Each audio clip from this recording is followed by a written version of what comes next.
Last week in my workshop in Pasadena, I taught an active twist that I sort of invented, integrating functional range conditioning into yoga. And one of my students, one of my training graduates, requested that I share it in our private Facebook page, but I just decided I would record it here. So first, I also wanted to share a couple thoughts on this whole IGTV tutorial thing. As you notice, if you've done any of my little IGTV tutorials, I give something complete, and it might not be a ton of stuff, but it's something that I feel that's safe and accessible without a tremendous amount of preparation and can be practiced in isolation. I think that's really important to consider for those of us that are teachers through this medium at times. I don't consider it a tutorial to just speed up a bunch of movements and say do this and then do this and then do this and now try this without the specifics necessary to understand the individual movements in isolation.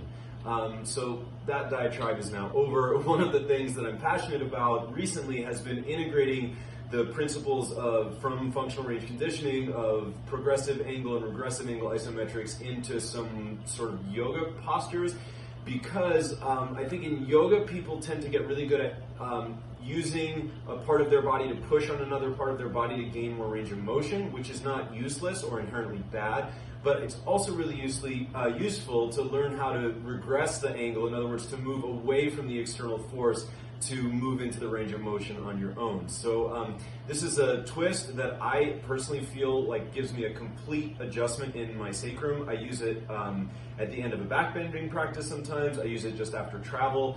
And really the thing that will make it accessible at any point is just how much intensity you add to the movement. So here we go. Line your back, and when you line your back, take your knees and bring them to your chest, hug them with your right hand, and then just drop your knees over to the right and get your hand out of the way. I like this slightly closed or slightly acute angle of the legs. I feel that I get a better twist that way. Once you're on your side, take your butt and scooch it 2 scooches to the left. I have to thank my friend Brian for that one. Right hand goes on top of your left knee. Make sure you've scooched far enough. And then the position that I like with my left arm is to take it overhead in external rotation, and then you'll see your chin will just perfectly fit your armpit because your body's designed to fit itself. Okay, here we go. So to twist, inhale into your belly, pack air into your belly, hold your breath for a moment and start to push your knee up into your hand and your hand down into your knee so that you get a little bit of a gap between your 2 knees, and use that to twist you more to the left. Do this for 10 seconds. Breathe shallow, not ujjayi breathing. Keep tension in your belly. Now inhale, hold your breath. Squeeze your knees together without using your arm and twist a little further towards the left. Keep the pressure between your 2 knees. You might feel a little cramp in your inner leg, which is fine. Push your knees together to twist a little more.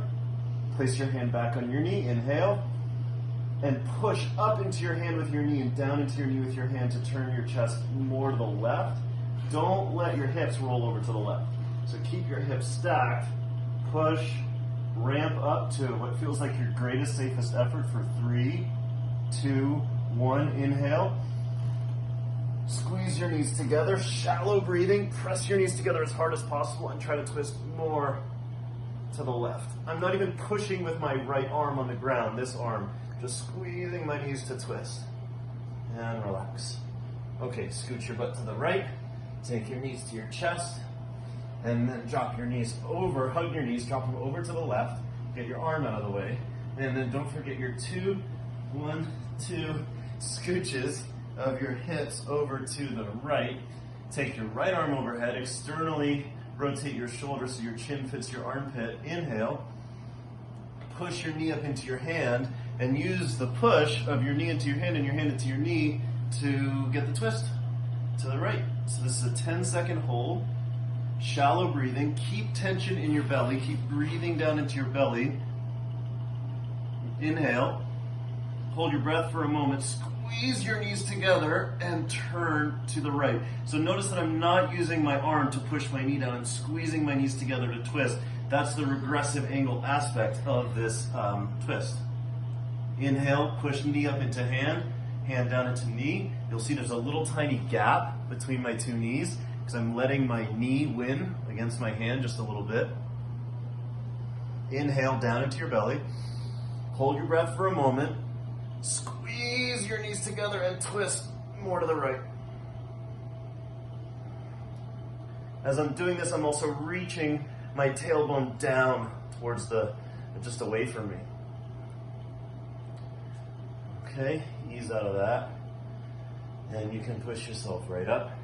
So, you could also, I would actually say repeat 3 rounds on each side. In the interest of time, I was just doing 2. And let me know how it goes.